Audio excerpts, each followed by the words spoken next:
and I was really struggling working, 50 plus hours a week, commuting. I really just started to feel like my soul was just being sucked dry by this job. Welcome to Taking Back Humanity, the podcast that's all about breaking free from the shackles of modern life and living on your own terms. If you're tired of the 9-to-5 grind, feeling unfulfilled, and wondering if there's more to life than the daily routine, then you've come to the right place. Welcome to the Taking Back Humanity podcast. Welcome, my fellow humans, to another episode of Taking Back Humanity. I'm your host, Aaron Shade. I'm happy to have you here on this journey of breaking free from the chains that bind us and embrace a life of purpose. Today, I have a special guest from Canada, Amy Rost, who left her corporate job in a spine clinic to pursue her passion for Pilates. Welcome, Amy. Thank you. I'm so excited to be here. I'm definitely glad to have you here. So just to get to know you a little bit, could you just tell us a little bit about yourself and your current business? So I'm Amy Rost. I'm the owner of ARC Pilates. I have a small boutique studio just outside of Calgary, Alberta, Canada, overlooking the Rocky Mountains. It's beautiful here, and I do a lot of things. I don't just teach Pilates. I've got a lot of, different dimensions to my business, and it's really evolved. This journey of entrepreneurship is continually evolving. Yeah. So I just want to get kind of the picture of like, before you left your work to start this new adventure on business, what did that transition look like for you? What made you want to make a big change? Well, there were lots of factors in me wanting to make a change. So I'd worked as an administrator in disability management in a spine clinic for 15 plus years. I'd done that. I'm also the mom of four. In 2010, my oldest was diagnosed with a rare degenerative neuromuscular disease. And I was really struggling to sort of, have that work life, home life balance. It really, as this journey of rare disease, his needs were changing, and I was really struggling working, 50 plus hours a week, commuting. And I always say it was like, I really just started to feel like my soul was just being sucked dry by this job. And it wasn't anything about the job. It was, I had a great job, great income, great security, but it really, it wasn't what filled my soul. And as these other factors came in and started to realize, almost like I consider it like a little wake up call, like, okay, this is what life's going to look like now. What are you going to do about it? And that whisper had kind of been there for a long time. And then I had found Pilates after my youngest two were born. I have twins. The youngest two are twins. And I fell in love with the movement because it was like my moving meditation. And I started to think, I wonder if I could teach this. Like, could I do this for a living? And that sort of like just stayed in my head this was a couple of years. And then just one day, my oldest, his health is like, it's degenerative, so it continues to deteriorate. And I was just like, I can't keep going like this. And how do I make this happen? So literally, I started looking for schools. I found a school very close to me, and I literally gave my notice, left my job on a Wednesday, and I started Pilates school on a Friday. Wow. Yeah. That's quite a transition there, just to make that change and just say, I'm going to go for it. I definitely commend you for that. I think a lot of us go on that same journey where we're just going through the motions and want something more for ourselves.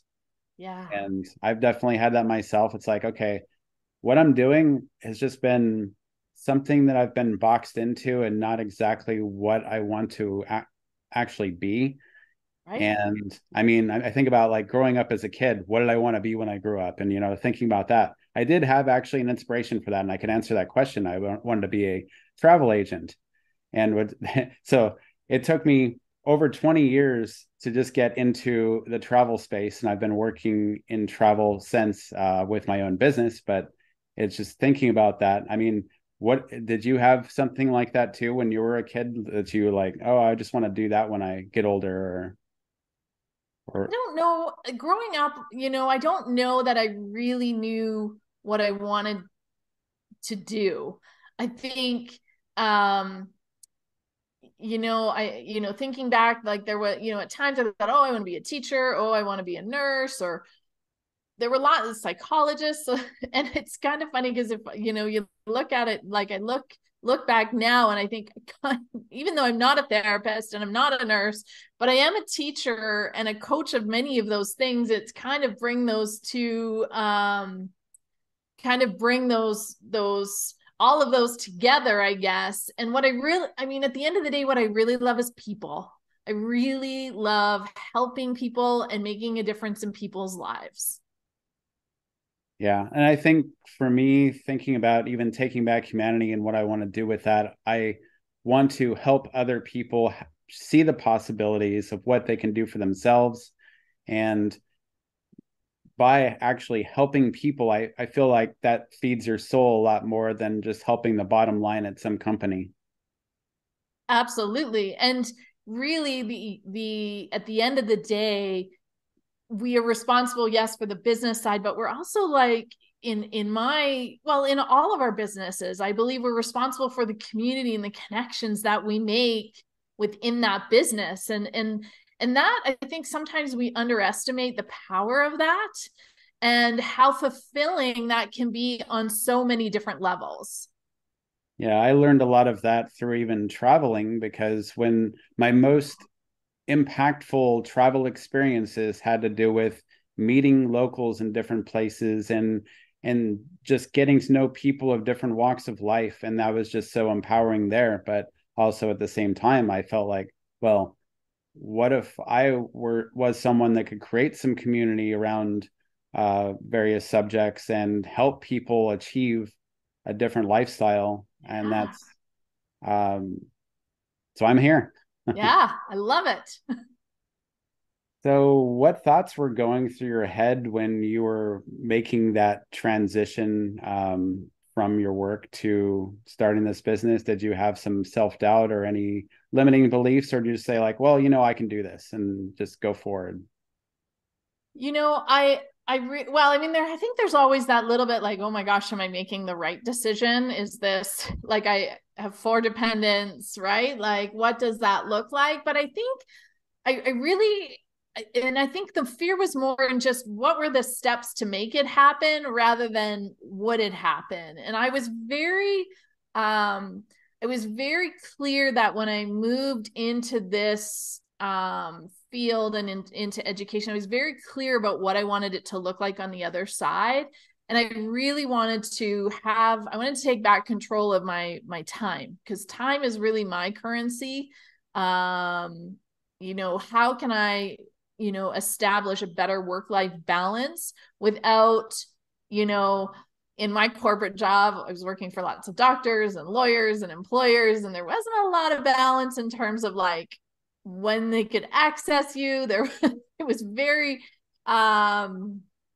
broad, let's just say. But I really wanted to have some, control about what does my day look like? Am I available for my family and my kids, especially for the one who needs a lot of support? I'm also the caregiver for him. So and part of me, I'm very much I lead with my heart, and then my brain's got to catch up.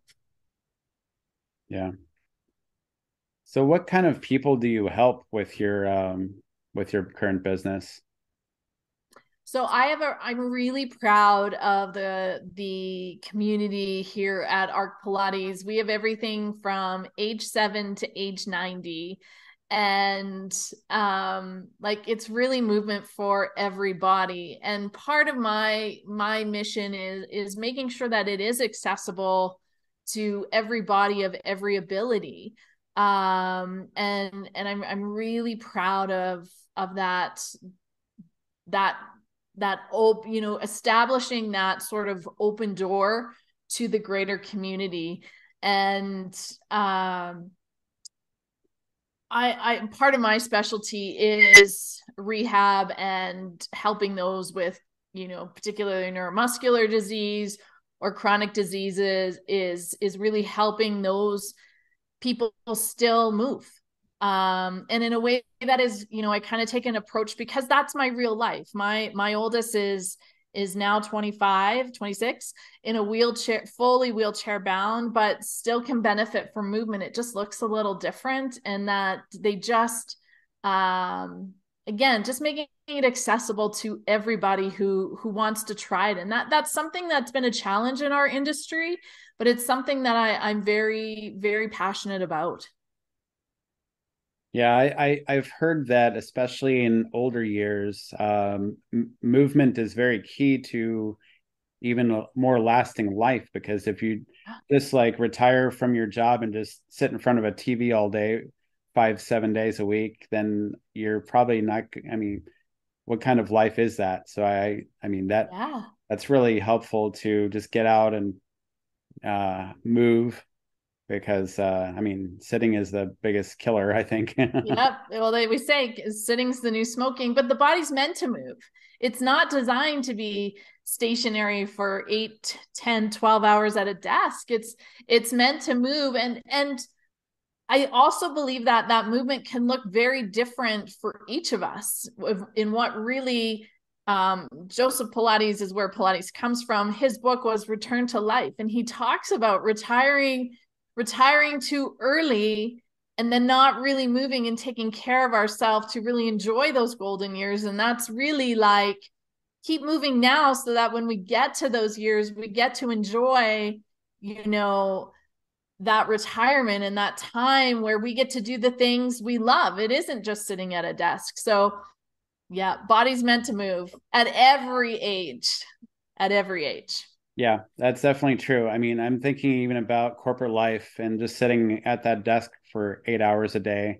And yeah, I tried to get up and go for breaks all the time, but at the same time, I had to get the work done, and I'd sometimes forget to take breaks, and I'd just still be sitting there. And sure, maybe I'd have a stand-up desk, but even that isn't, I'm just still not moving. I'm just staying in one place. I know we were talking about this. Like, I think we need to bring recess back for workplace. Adult recess. We need to like get up and move and like not just stand, but get up and actually like, increase circulation, oxygenation to the whole body. Because we also know that, often we say like motion is lotion, and it is, we got to keep all those joints and moving so that they can move, move and sustain us into our 70s, 80s, 90s. Yeah. And even when I was working, I'd get out for a walk during my lunch break, and I'd try to even eat while I was working so that I'd have more time to walk, because I didn't want to just be stagnant all day long. And it was, I know that really helps like refresh you too, because you're getting away from the screen for a bit and just able to relax and go for a walk and get out of your head for a bit and just be present. I think that is beneficial for anybody. Even if you have your own business, you are your own worst boss sometimes, and so true.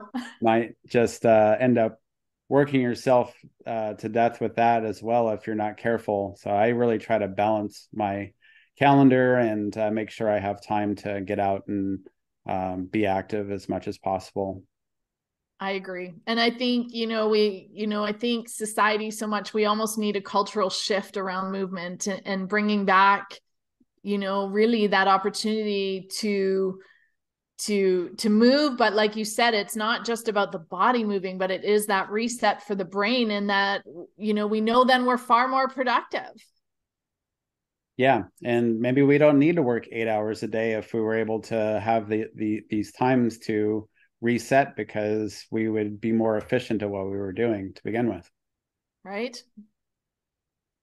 Lots of work to be done. Absolutely. So in terms of work-life balance, what does that look like for you now? So work-life balance, I like work-life harmony, because I feel like balance, something was always like the scale was being tipped one way or the other for work or for life. It was very few times where it's actually all in balance. And again, remember, I've got 4 kids, a business. We're busy household. So I prefer to work from a place of harmony. Like where does it just, where do I thrive? Where does it feel like it's aligned? And for me, it changes. I really work in 3-month chunks. So I really only book 3 months out. And after every quarter, I look and say, okay, what worked? What didn't? What did I love? And what didn't I love? And how can I make those adjustments around that? I mean, I think it's very difficult to strive to have 100% balance all the time. It's there, there's just so many other factors, and coming out of the last 3 years, there are even more factors than we even knew about beforehand. But I think it's, having that, if you're going to be your own boss, part of that luxury is that you get to design the life you love. And I think it's important to really ask yourself, what are the things I'm loving? What are the things I'm not? What can I get off my plate? What do I like? What gets to stay on, and what maybe could I, outsource? And that happens in baby steps in the beginning, but as the farther down the road you go, you get better, you get more efficient, you get better at asking for help.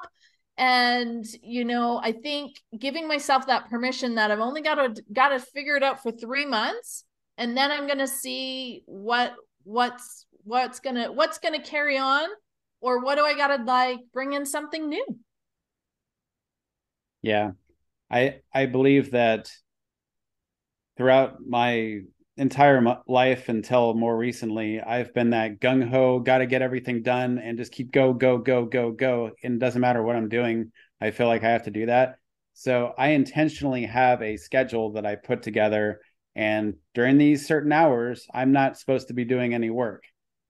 And I make sure I have those breaks for myself. And then even with scheduling meetings and such, I only have it on a couple days because I don't want to have to do that every single day of the week. Yeah. So I keep that pretty tidy, and then that helps me balance things. And if I want to go take a trip, I'll just block out time and I'll just go do it. Yeah. And I also work on a little bit of a formula, like how many weeks out of the year do I want to work? Because I don't actually want to work 52 weeks. Very clear about that.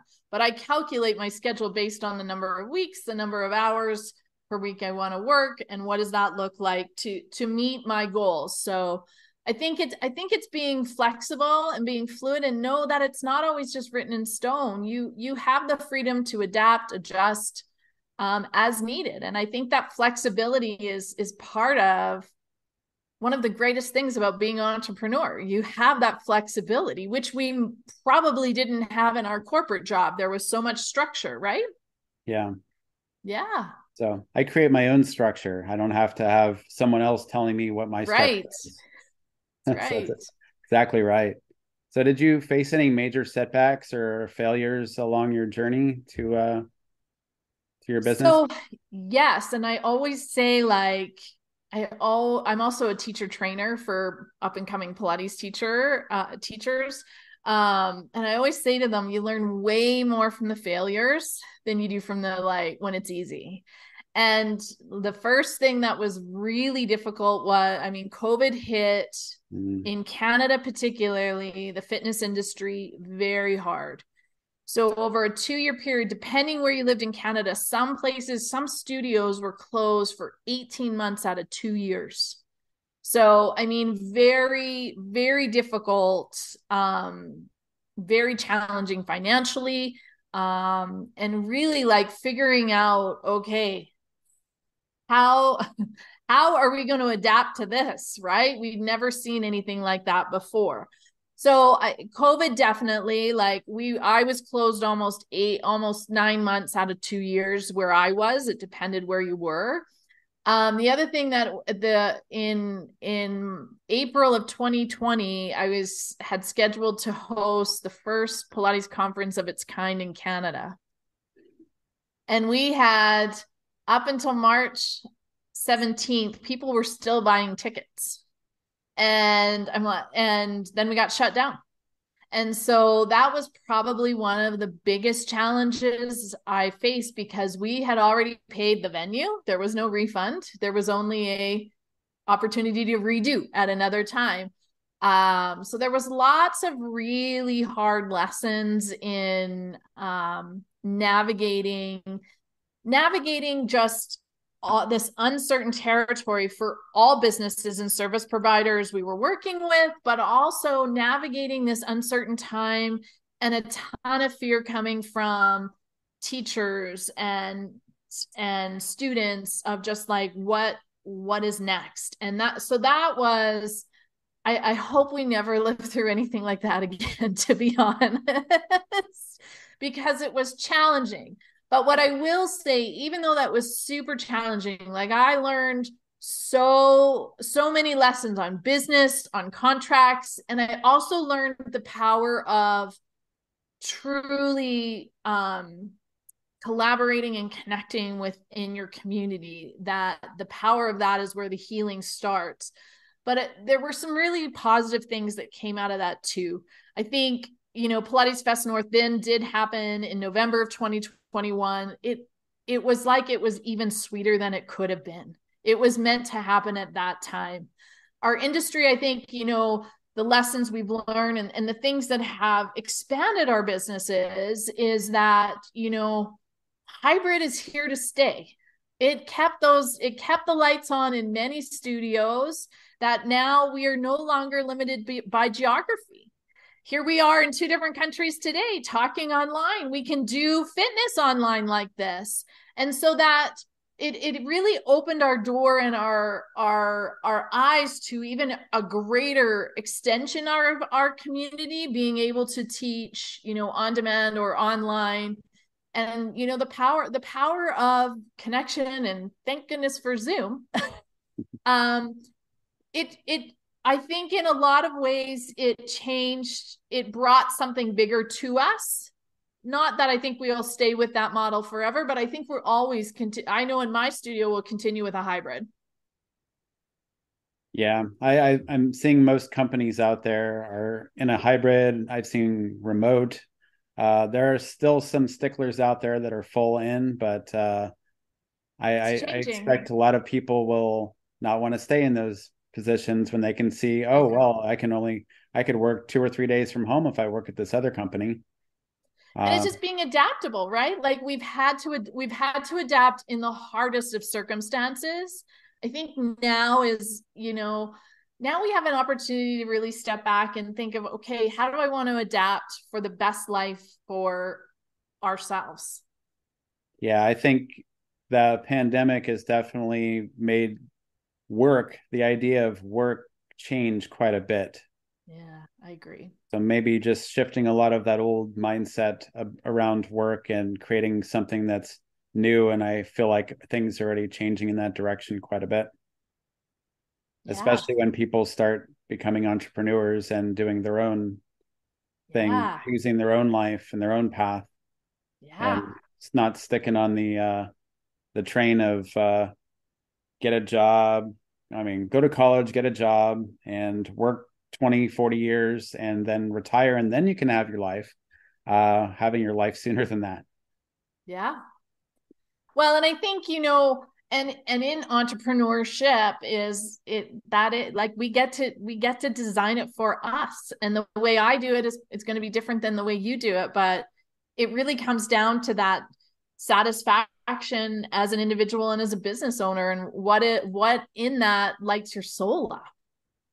Yeah, that's, I believe, the most important, because if it lights your soul up, then you're happy every day. You're probably going to live a little longer from that too, because you're not in this stress cringe job the whole time and waiting for the weekends, because that's when you can actually maybe have some fun, or just a lot of times you're just catching up on everything you didn't get done during the week and not actually living your life on those 2 days each week. So I'm just happy to not be in that world currently.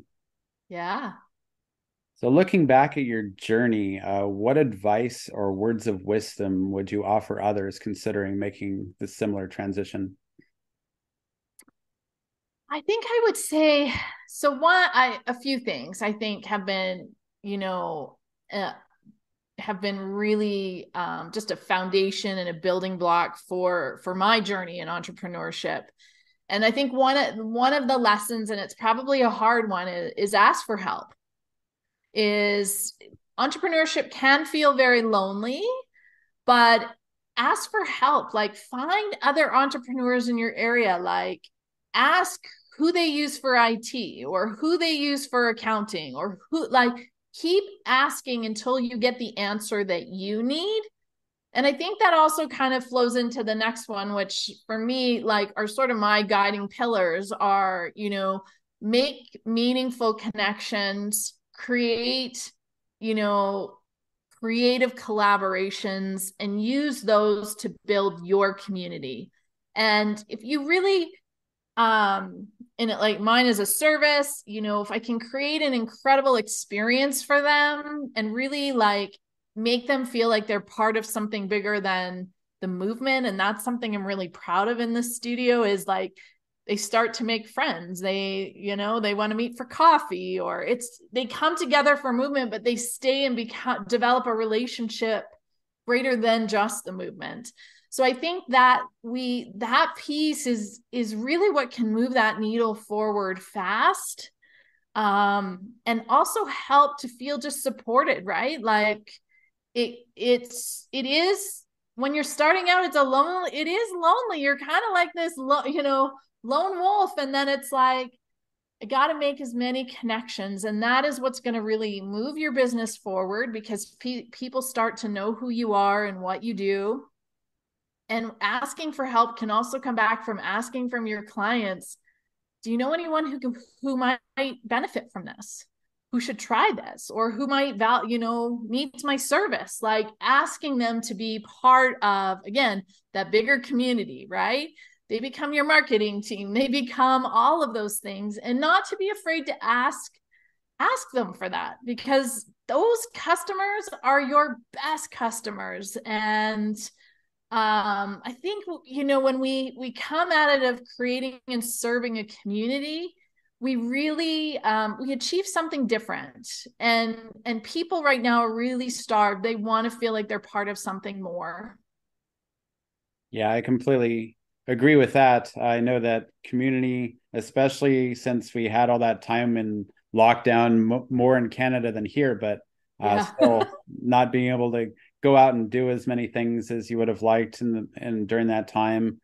And then also the nature of, especially in the US, I'm not sure how it is in Canada, but we're pretty isolated in our little bubbles, and we don't expand out quite as much as other cultures do, where everybody knows everybody in a lot of other countries that I've been to. And here it's like you have your little circle, your little bubble, and you stay in that and you don't go out of it as much. And I feel like creating a community around different interests will get a lot more people from all different walks of life to get together and do stuff. And I think that's a really powerful way to just help the community overall. Yeah. And I think it's an invitation. Invite them to your community, invite them to be part of what you do. And so much of building a business is on relationships. It's creating really, like I said, meaningful connections that really thrive, which helps. And if you can do that with other business owners in your area, it's never from scarcity. It only elevates all of our businesses. And I think that mindset is changing, but it's powerful. It is really powerful when it happens. Yeah. Even now, I'm in a nonprofit entrepreneur group that I meet with every month, and we discuss all of our different businesses and where we need help.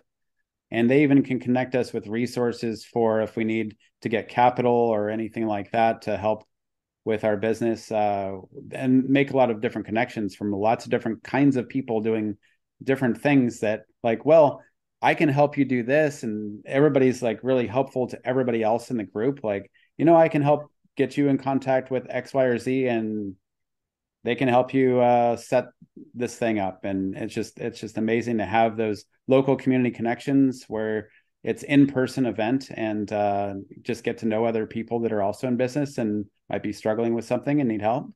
And that's just a fantastic environment to be in, as well as having various online communities. We have so much, I can connect with people all over the world now, and I couldn't do that 20 years ago very easily. So geography is not your limitation. No. So where can people find you and learn more about you? So the best place to find me, Instagram, I'm arc.pilates, so arc.pilates. You can also find me, my website is www.arcpilates.ca, being in Canada, CA. And you can connect with me in any of those. And I love having these kinds of conversations. I love helping people move, because my mission is really to help them move better in their everyday life. And I think, the world, we need movement and we need more of it. And, I invite your listeners to reach out if any of this resonated with them. Yeah, and maybe go up and visit the Calgary area, because it's beautiful there. The mountains there are amazing. I went up there, it was last year, actually, last summer I went up there. And it's a short hop for me because I'm already pretty close to Canada as it is. But yeah, it's stunningly beautiful there. And going up into Banff and some other places up in the mountains are incredible. Yeah, we do. We live in I'm very lucky, very blessed where we live. We some of the most beautiful landscape, I think, in the world. Yeah. Absolutely. But come and visit. And I think, weren't you here at Calgary Stampede? Is that when you were here? I don't think I was quite there then. It might have been near around that time. I'm not sure. I was there in September. Oh no, Calgary Stampede's coming in beginning of July. July. Okay. Yeah. Lots of Americans come up for the Calgary Stampede. Quite a lucrative outdoor rodeo. It sounds like it could be fun. Big party. It's big. The city shuts down for 10 days, and it's just it is a Western heritage celebration is really what it is. Okay. Yeah. Well, I've definitely at least heard about it. I just haven't been up there. I mean, like I said, I've just been there once. I've been to Calgary once, but it's not like it's too hard to get there again if I want to. No. Yes. So thanks so much for sharing your story with us today. And I wish you continued success in your business. And I'll include all the information in our show notes about where they can find you. So it's really easy. And thanks for listening. Head over to the show notes where you can leave us a rating and review. And I'll see you in the next episode.